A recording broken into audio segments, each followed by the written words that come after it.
Welcome everyone to the September meeting of the San Diego Horticultural Society. And we are filming this meeting at my home on my porch in Vista, California. And it is a unique presentation in that it's not a PowerPoint, it's a live horticulturally inspired concert with my dear friends Dominique Arciero, who is going to be singing and playing, and her husband Sean Watkins, who's going to be singing and playing. I am going to be talking but not singing and not playing, and you will thank me later. But the way that this is going to work, after I do a little bit of business, because I am the new president of the Horticultural Society, and this is kind of my installation. It's installation by fire because we've never done anything like this, and so we're learning as we go.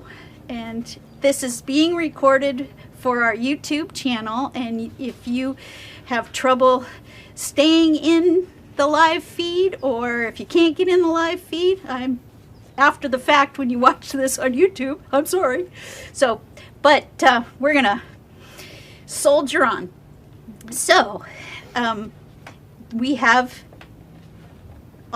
put up some slides that tell you about our next few meetings, and this will also be on our website very soon. So Sue of Moosa Creek is going to be talking about manzanitas in native plants. And then Peter Tobias of the Orchid Conservation Alliance in November is going to be talking about conserving orchids both in the wild across the globe and in your home. And then John Clements of the San Diego Botanic Garden is going to be doing citrus in December. So that's really, really exciting stuff, and I hope that you'll join us for that.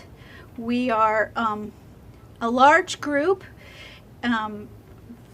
very active volunteers within the membership, and you are invited to join us. And all the joining information is on our website, so feel free to ask us any questions, and we will respond to you if you have anything that you need to know before you'd like to join us.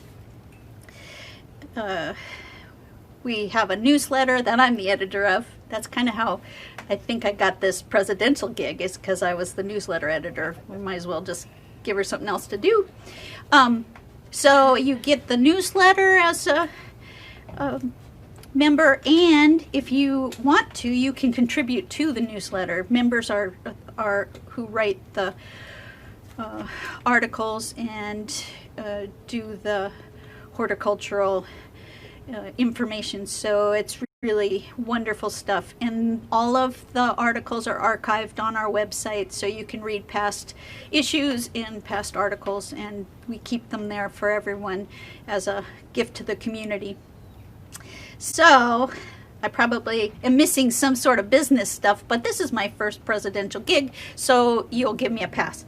So what I'm going to do is I'm going to launch in now to the actual program, to the concert. And the way that we're working this concert is I'm going to go first about the horticulture in the song, and then Dominique and Sean are going to present the concert aspect of it. And the first song has roses in it, and I grow 60 some variety of roses here at my home, which I call Edgehill Herb Farm. It's a long story, I don't have time for it, but if you give me some time and ask me the question, I'll be happy to bend your ear about that. But I'm growing roses organically because I want to eat them, and so I don't show roses, and I don't breed or hybridize roses. And the only thing that's really important to me is that the roses that I grow have fragrance. And when you're growing roses to to consume or make body care products, you need to grow them organically. You can't use any chemical fertilizers or systemic pesticides, because systemic pesticides are absorbed by the plant into the cell wall, and then you would be eating or drinking that, and that's no good. If it's toxic for the bug, it's probably toxic for you. But if you're growing them organically and they have a deep fragrance, and mine have all been chosen because they're highly fragrant. So good. So fragrance equals flavor. So there are 5, 6, maybe 7 classes of rose fragrances. So not all roses smell exactly the same, and the classes are from the one end of the spectrum that's very fruity and sweet to the other end of the spectrum that's kind of musky and darker, more woody. So that, and all sorts of fragrances in between, damask and bourbon and so on and so forth. So if you're going to eat some roses or make anything with roses that goes in body care products, so this is rose water. Now, I made the rose water that's in here, but I bought the bottle of rose water from an organic farm originally, used it all up, and kept the bottle. So it says pure organic rose hydrosol, but it's no longer that, because when I make rose water, it's not the way that it's made by the professionals. Hydrosols, or floral waters, are originally the byproduct of the essential oil distillation. And I have a teeny tiny, you probably can't even see it, so just trust me that in between my 2 fingers here is a teeny tiny bottle with just a few drops of rose essential oil. And I am sad to admit that I paid a lot of money for this. Roses are the most expensive essential oil to get on the planet, and that's why perfume is so expensive. But there are rose alternatives, including scented geraniums, and so a big bottle of rose scented geranium oil only costs a couple bucks. A bottle of geranium hydrosol, just, you know, they practically give it to you. So, but if you really want the benefit of roses on your skin, it has to be the real deal. And because we've been through a heat wave, I'm going to tell you how I have survived it. I have to take my glasses off because this is a spritzer.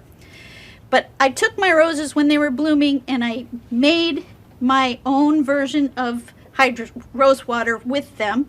And then I keep this in the fridge. And then when it's 108 out here and there's no wind, I do this. And I am so cool. And I put it back in the fridge and then I do it again. And this is how I've survived COVID, let alone heat waves. So that's roses. Now, I don't know what you can see, but I'm going to tell you that I made my earrings from roses earlier today. And I'm not going to make any for you, but I'm just going to walk you through what I did at the craft store, Michael's in this case, but in the crafting jewelry department, they sell silver elegance. Ha! Anyway, long fishhook earring things. And this is what they look like. You can't see this, but it is exactly that. It is silver fishhook.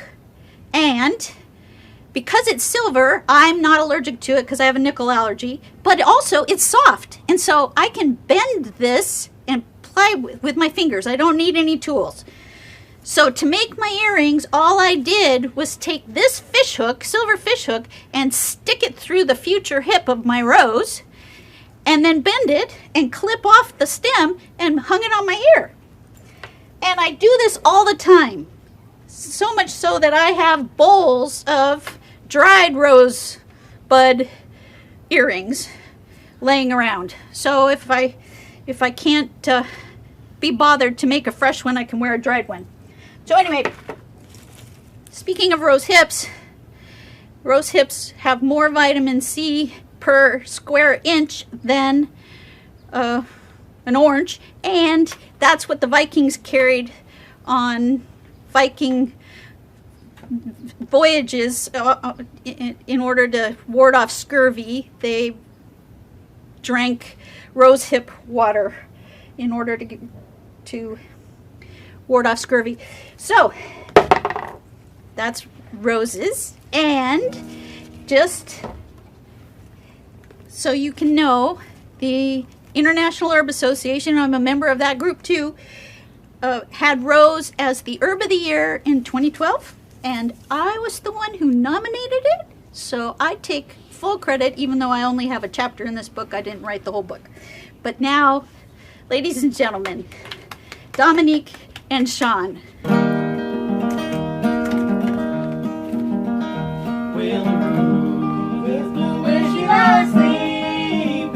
Where the flowers shed their petals there, where the dewdrops fall upon the roses, where my darling sleeps beneath the shade.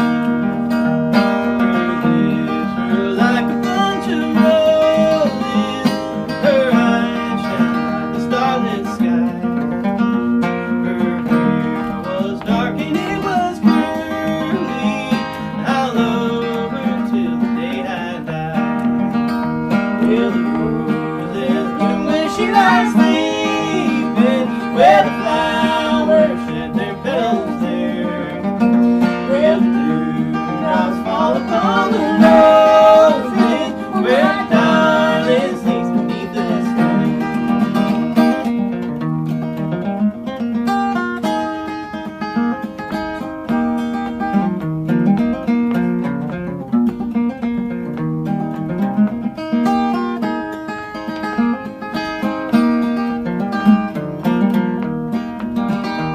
I'll miss my darling as she's sleeping underneath that beautiful sky. I'll miss her more than she said left me. I'll love her till the day I die. Where the roses bloom when she lies sleeping, where the flowers shed their petals there, where the dewdrops fall upon the roses, where my darling sleeps beneath the sand. Where the dewdrops fall upon the roses, where my darling sleeps beneath the sand. Where my darling sleeps beneath the sand.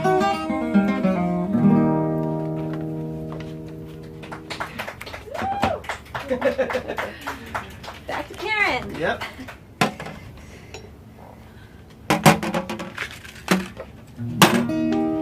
Can I take Yep.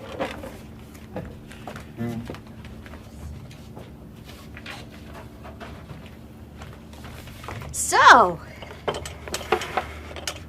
the next plant in our horticultural concert is lemon tree. And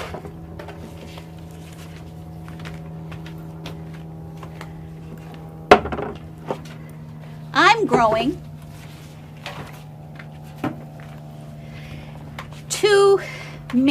two different kinds of lemon here. I'm growing a lot of citrus, but I only am growing pink lemonade lemons, which is a sport of Eureka lemon. And when they're unripe, they are very variegated, and it's very noticeable that they're unripe because the green is very dark and the yellow is very light. As they ripen, the green fades, and when they're fully ripe, there's the variegation lines are there, but the color is gone. The inside of the fruit is a pinkish color, and the leaves are variegated. They are fragrant leaves, and I use them in dishes like kaffir lime leaves. If you don't have a kaffir lime tree, you could use lemon leaf in your Thai soups. But I have made lemonade with, this is 5 pink lemonade lemons and 1 blood orange. I'm growing blood oranges, so that's really up to the pink quadrant. But this recipe is for every 5 lemons, whether you use Meyer or Eureka or pink lemonade, whatever lemon you have, or a mixture, 5 lemons to 1 orange, whatever kind of orange you have. That's the secret to a really delicious lemonade. That's what made me famous. But I always put herbs in it. In this one, I've put mint, but I put lavender a lot. I put just any number of things. So this is lemonade, and it's the juice of, this one is the juice of 5 lemons, 1 orange. It is equal parts simple syrup, which is in itself equal parts water and sugar, and then that same amount of water. And then just, I'll take one, yeah. Mmm. Wow. Let me help you with that. so this is lemonade, and this, you can do this without the herbs in it and just the lemons from the store. Oh, it smells so good. So that's lemonade. I do that all day long, every day. But there are other things I do with the lemons, and so these are the lemon shells from juicing the lemonade. And I'm not going to make it now, but I make a cleaning solution that's lemon vinegar. And all I do is, I don't throw away or put these on the compost, although you can. I don't put these shells, lemon peels, out on the, I don't throw them away, I use them. They have another life. And I fill it up with organic vinegar and I let it steep. I'm not doing it now. And then I decant it after it's steeped. Then I throw away these. And now I have a cleaning vinegar that's awesome for anything that you would clean with vinegar anyway. But the lemon is a degreaser, and it's an air freshener, and it's great in the kitchen, in the bathroom, on the windows. I mean, it's just, it's the bomb. So, sorry I'm walking out of the screen. Lemon? Hold on. One more thing, and then they'll do the lemon. So with the Meyer lemons, I make salted lemons like you would buy in a little jar from Morocco that you would put in dishes like a tagine. So I make little slices in. Meyer lemons tend to be smaller, so they fit in a jar like this, and I layer the lemons. They have everything in them. I haven't taken the seeds out, I haven't taken the pulp out, nothing. And just layer it with salt, and all this liquid that you see here has come out, and then I can use these in dishes, and I don't have to buy the ones at Williams Sonoma. So now, All right. the lemon We have a song. lemon song. This is the song that we heard from Peter, Paul, and Mary, right? Yeah.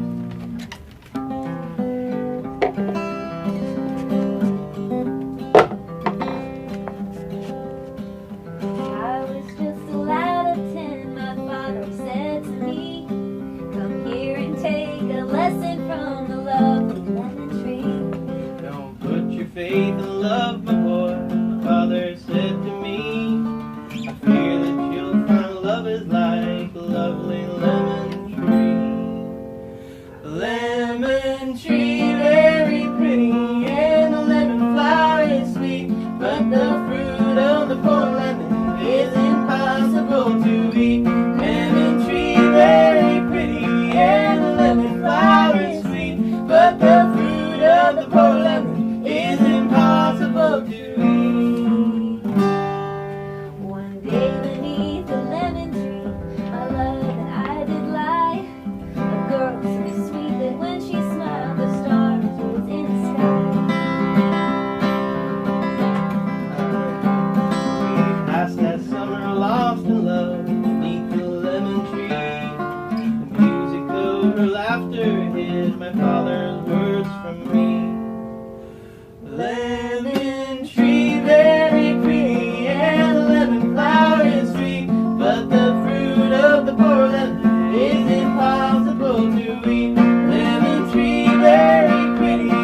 left behind, I knew what she had done. She left me for another. It's a common tale but true. A sadder man but wiser now. I say these words to you. Lemon tree very pretty and the lemon flower is sweet, but the fruit of the poor lemon is impossible to eat. Lemon tree very pretty and the lemon flower is sweet, but the fruit of the poor lemon is impossible to eat. Lemon tree very pretty and the lemon flower is sweet, but the fruit of the poor lemon is impossible to eat.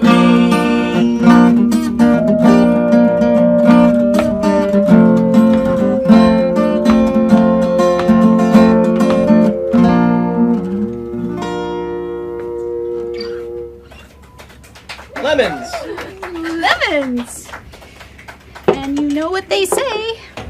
When life gives you lemons, Some pink lemonade. make some pink lemonade. Mmm. Best lemonade I've ever had. I hope you guys heard that. So the next song is Scarborough Fair. And that, if you don't know, is parsley, sage, rosemary, and thyme. And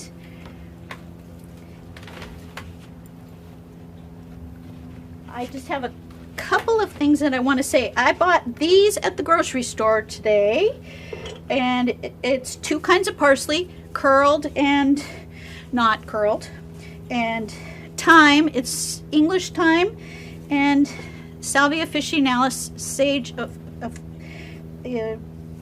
pretty much that's what you get at the grocery store, and it's always available. So if you can't use all of this, if you, let's say you buy this and you're going to only use a little bit, just hang them up and dry them, and then once they're completely dry,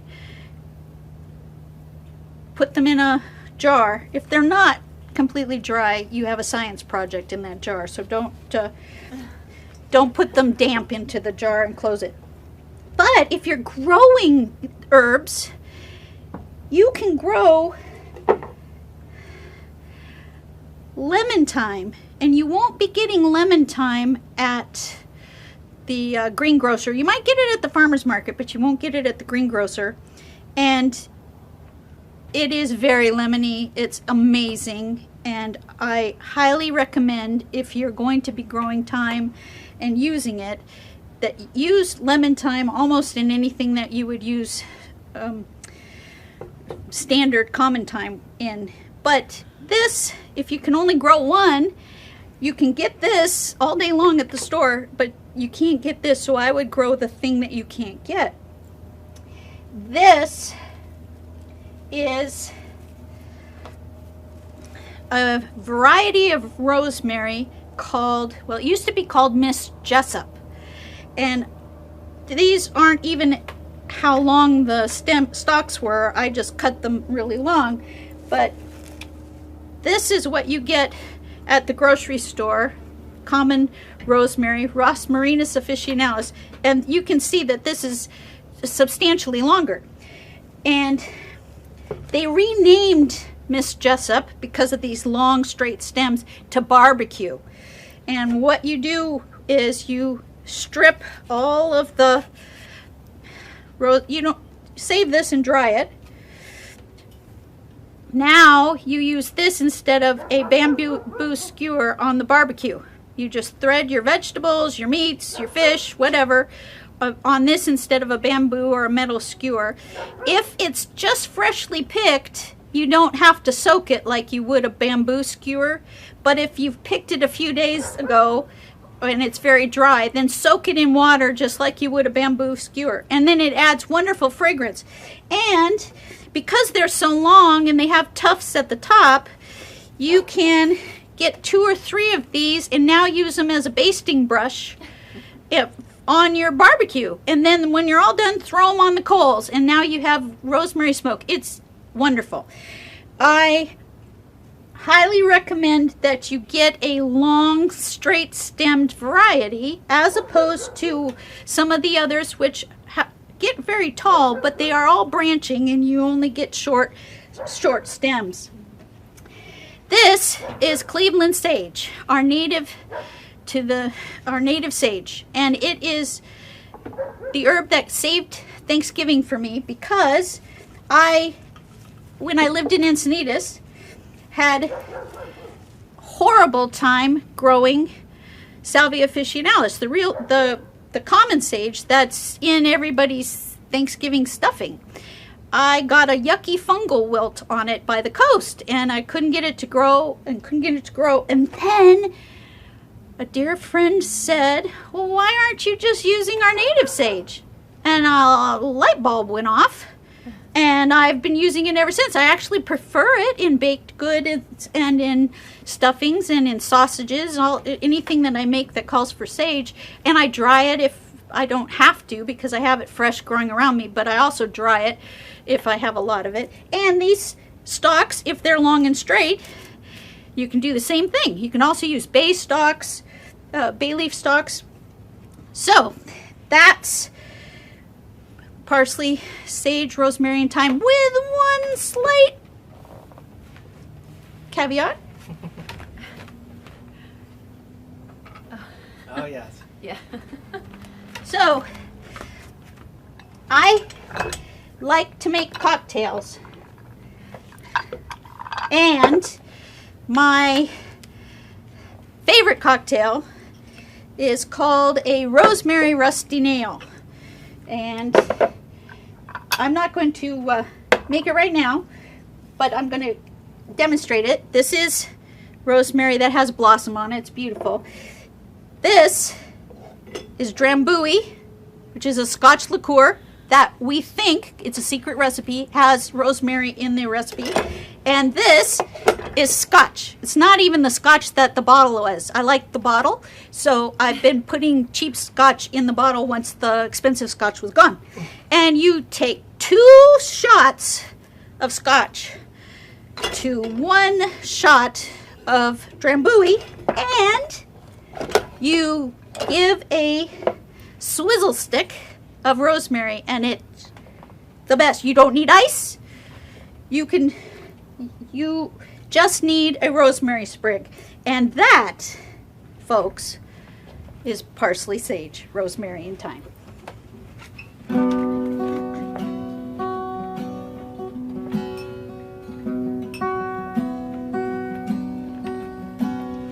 I'm going to Scarborough Fair. Parsley, sage, rosemary, and thyme. Remember me, someone who lives there. She once was a true love of mine. Tell her to make me a picture. Parsley, sage, rosemary, and thyme. With no seeds, no need a word. She'll be a true love of mine. Tell her to find me an acre of land. Parsley, sage, rosemary, and thyme.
Parsley, sage, rosemary, and thyme. Remember me to the one who lives near. She once was a true love of mine. Remember me to the one who lives near. She once was a true love of mine. She once was a true love of mine.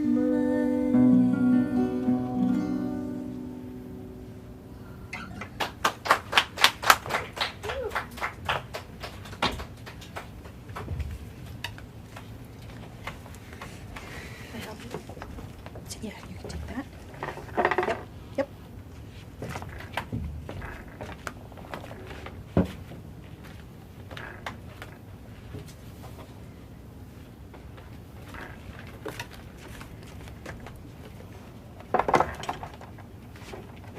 So,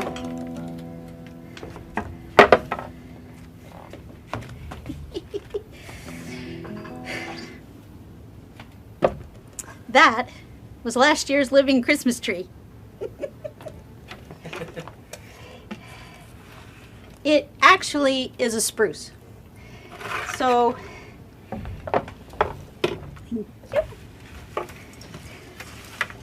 I grow a bunch of pines here at my farm. And spruce. This is a live Christmas tree from 10 years ago. This is a Colorado blue spruce. And if you didn't know, the next song's going to be pine trees. The difference between pines and spruces, and I'm not sure about fir, but because I don't think I'm growing any fir, but pines are in clusters of 2 or 3. The needles are in little clusters, and spruces, the needles are singly along the stem. So visually, they have cones. They both have cones, and I think the fir does too. I don't know. I'm not an expert on fir. So these are edible. One of these is a stone pine. One of these is a Monterey pine, and this one is a Canary Island pine. And they make a tea, but the problem is that in our climate, the pines that grow here are not the fragrant pines like balsam. So if you think of a Christmas tree smell, and balsam fir is the smell that I associate with the smell of a Christmas tree, that tree doesn't grow in our climate. And these aren't fragrant like that is, but you can still eat them, and you still make a tea. It still has all the benefits, and you can dry it and chop it up, or you can chop it up fresh. And there are health benefits. I am not qualified to tell anyone about anything about health, because that's an herbalist, and I'm not an herbalist. I just really like herbs. And that doesn't qualify me to diagnose your ailments and then tell you which herbs to take for that. That's what an herbalist does. They study the human body, they study the human condition, and they study horticulture, the herb pharmacopoeia, and then they are able to take your complaint and dose you with the right plant for your situation. And that's not me. So you can call me an herbologist, I think, but I'm not an herbalist. This is a bottle of Douglas fir brandy from Oregon or Washington State, from Portland, Oregon. And what they have done is they have distilled this eau de vie with the Douglas fir, which is very fragrant, in the distillation process. If you were to take a brandy from the grocery store and put dried or fresh needles in there, you could infuse a brandy, but it wouldn't be the same as this. So just for fun, Sean. Yep. This is kind of Sean's job for me. He loves pine. He loves, well, a and, big pine and fan. he always tastes for me. Oh, that's delicious. Wow. So I buy this online because I haven't been able, because of Very COVID, to go to a store. I use it in cocktails as well as a sipper. That's But amazing. that is just one of the many ways that pine is used. So another thing you might think of really quickly, pine cones, the pine nut, that's a source of food, both for the birds and for people. And this is a pine gum salve, and it is a salve, an ancient recipe salve made from the pinyon pine gum.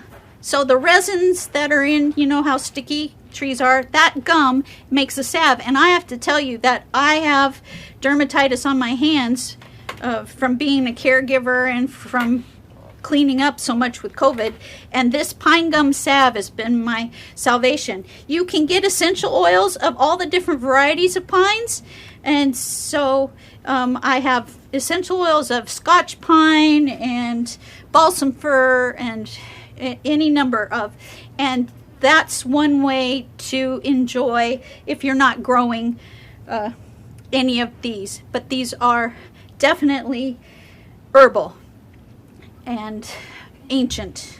And now, Yeah. In the pine. I'm going to do a song called In the Pine. It's a very, very old song. Lots of different versions of it. In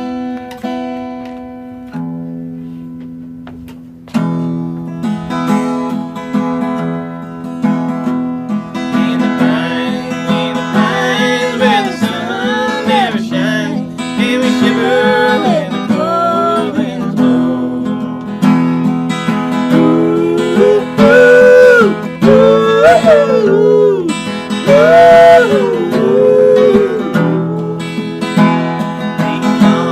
Long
Thank you.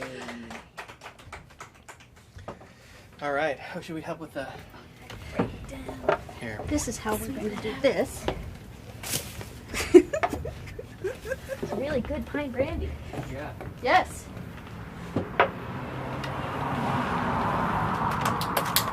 So, moving on.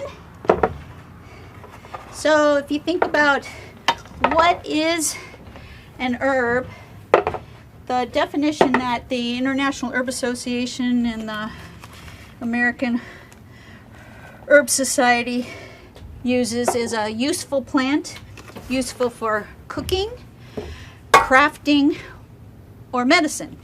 And the cooking part, culinary, is pretty obvious to everyone.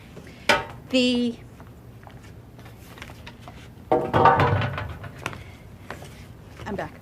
The crafting part, or decorative, is a little bit more obscure, but that can be plants that are used as dyes for fabrics, yarns, and things. So any of that, it can be plants like flax that actually makes linen and makes clothes, decorative paint, pigments, wreaths, swags, anything that an herb is used for in the context of art or decoration qualifies that plant, even if it's not edible, as an herb. And then medicinal. That medicinal quality is the most important throughout history, and we're still benefiting from some of the medicines of herbs to this day. Lemon balm is still the best treatment for herpes simplex for cold sores, and just digitalis, foxglove, is still used for heart problems to this day, and that's been through time. So an herb is a useful plant, useful for cooking, crafting, or medicine. It's pretty, it's narrowed the focus down, but it hasn't, it's still a lot of plants. But what's the difference between a spice and an herb? Well, all spices are herbs, but not all herbs are spices. Spices tend to be the dried root, bark, or seed of herb plants. Coriander seed that you might use in baking is the seed off of cilantro. Cilantro is what we think of as the herb, and coriander is what we think of as the spice, but they are all related. So the herb of the year this year for 2020 is rubus species, or blackberries, raspberries, and more.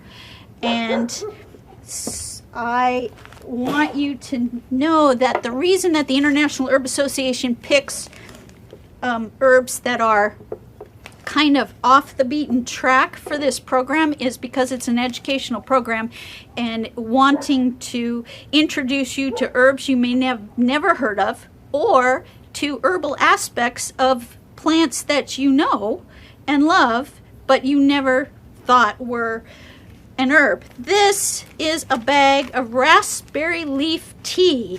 This is extremely healthy, and it's the leaf that's used to make the tea. It's not even the berries. So this is I didn't grow these. I am growing these, but I didn't grow these. But raspberries are in the rubus family. They are a distant relative of the apple and the rose, and both of which are herbs.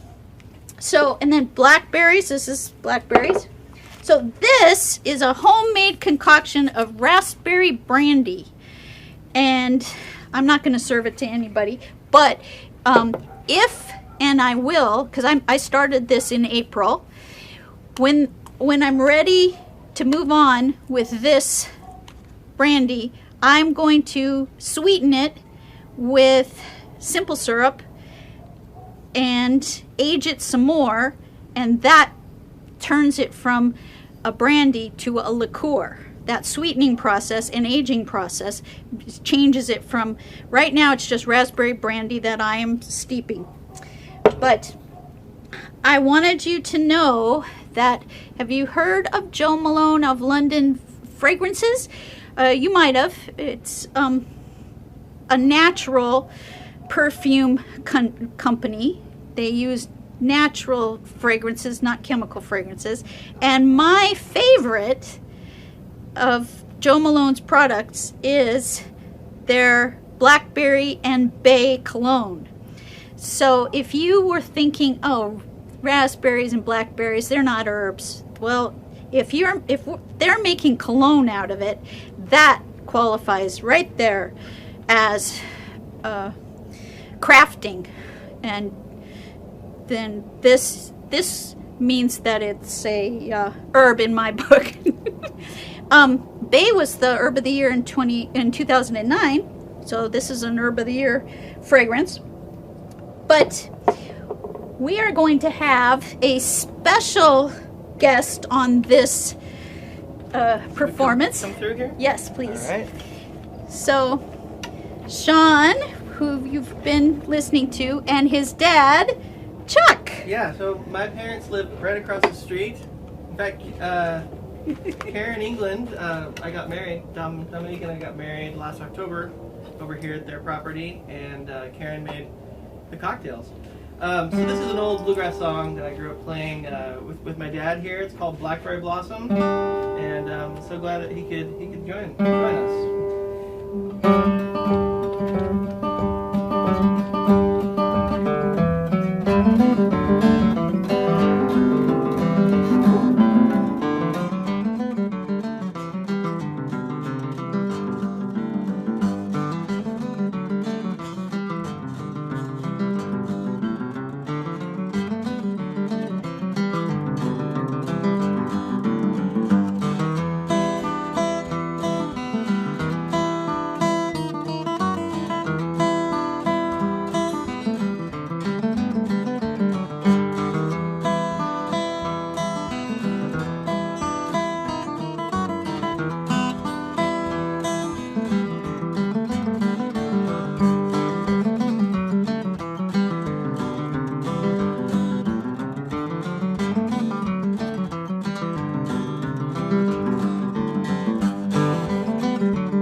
This is Chuck Watkins.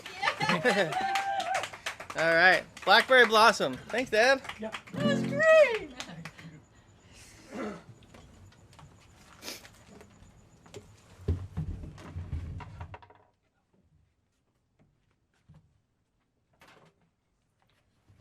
All right.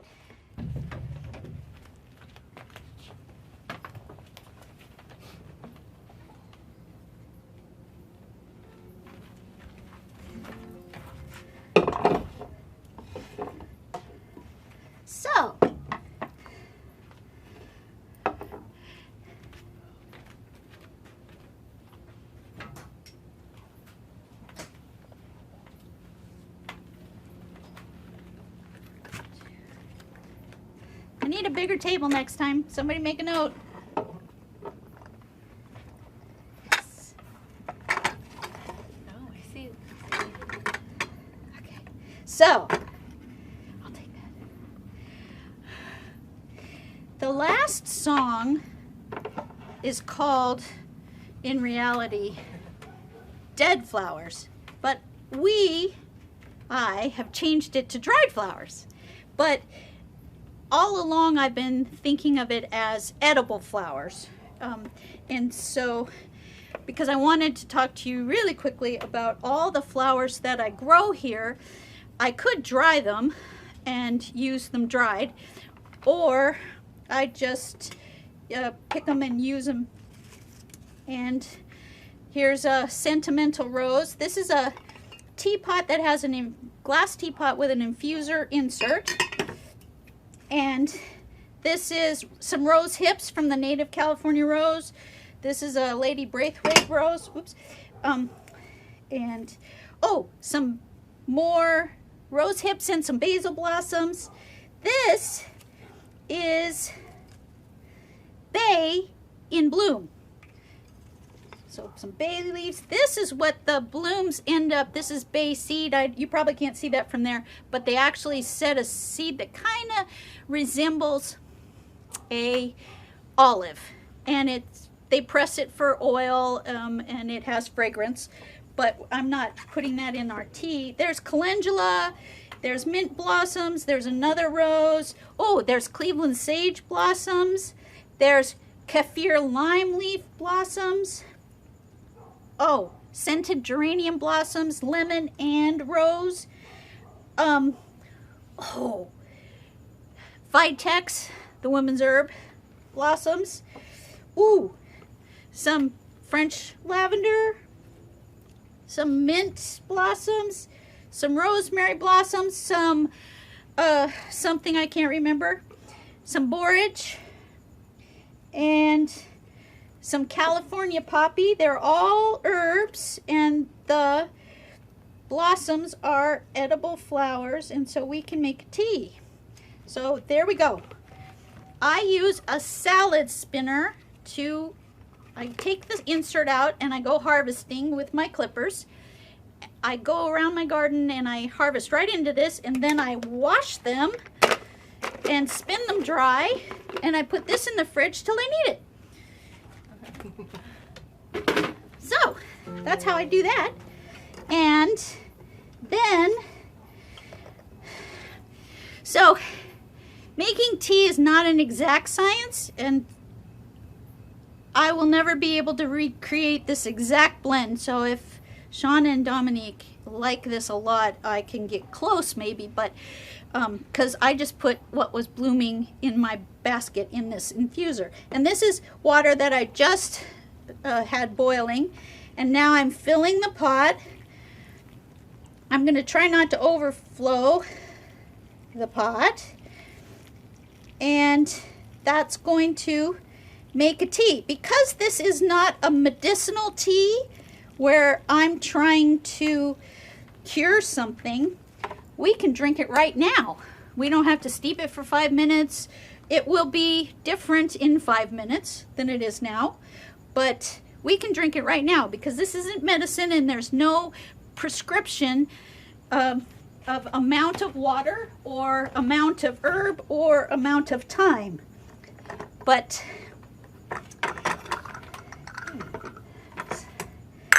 I am going to be the mother of the pot. It's a little green, and that means that some steeping has happened. I have overfilled this with the herbs because that helps it to have some fragrance and flavor early on. Wow. So this is amazing. It's amazing. Incredible. It's incredible. You heard it here first. This is a jar of dried chamomile, and this is a jug of dried lavender. So you can dry your herbs and make your teas with dried herbs. You just don't use as much as you use with fresh because the essential oils are concentrated when the water is out of the plant.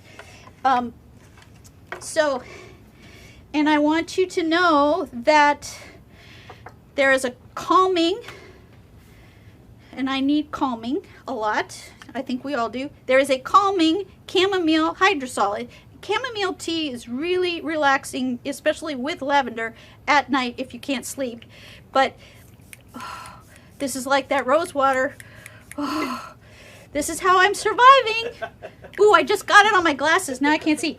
So, and this is a very special little teeny jar of lavender essential oil from the lavender fields in Valley Center, where I worked for 10 years for Ellen Sullivan and Paul Bernardi. I loved that job in Valley Center. I was a docent for them, and I did all their cooking demonstrations. And as an employee there, I got some essential oils that they did not sell to the public, and they had a labyrinth there, and they distilled the labyrinth essential oil and gave me a bottle, and I treasure this because it'll never be replaced. And but so if you don't have dried and you don't have fresh, you can still benefit from when used properly, the hydrosols and the essential oils. And I think I'm done with my part. All right. Well, we're going to do, that was wonderful, Karen. Well done. And congratulations. Oh, thanks! You guys all have a fantastic new president. Yep. I can speak from experience that she knows her stuff and puts all these herbs and everything to very good practical use. So we're gonna do this is a Rolling Stones song called "Dead Flowers," but we're gonna change the lyric to "Dry Flowers" for this occasion. Thank you so much for having us, Karen. Yo, thanks for having us. Thanks for listening and watching.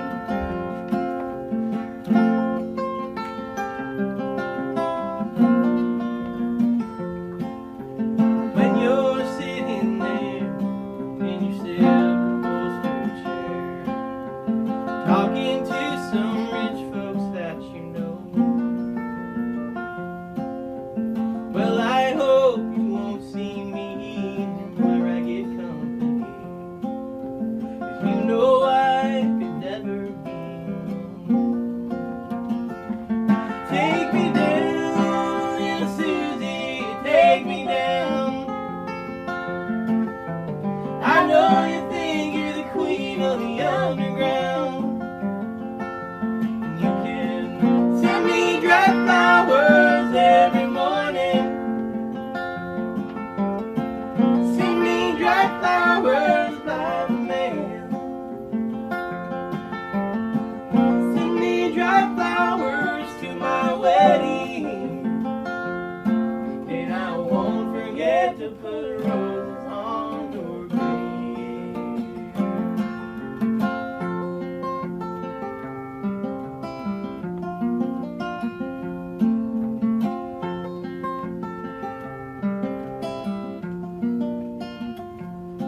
Well, when you're sitting back in a rose pink Cadillac, making back some Kentucky Derby,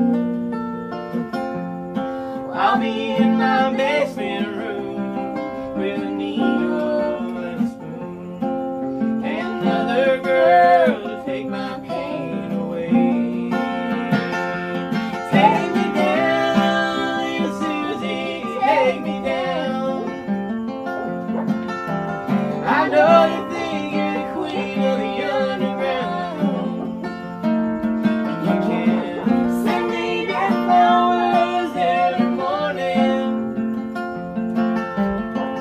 Send me dead flowers by the mail. Send me dead flowers to my wedding, and I won't forget to put roses on your grave.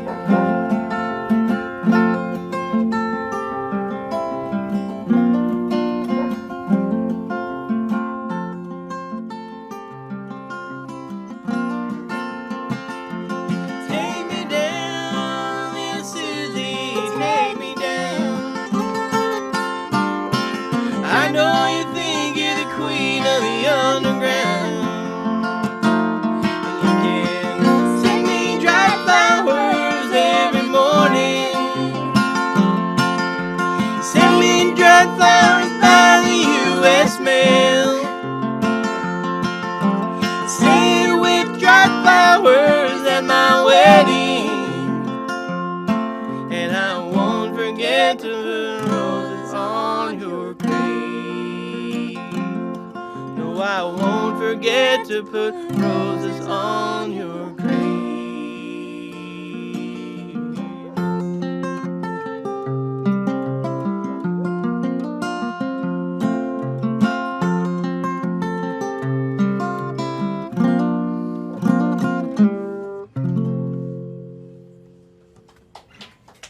Thank you guys. What a treat. Thank you. Thank you, everyone.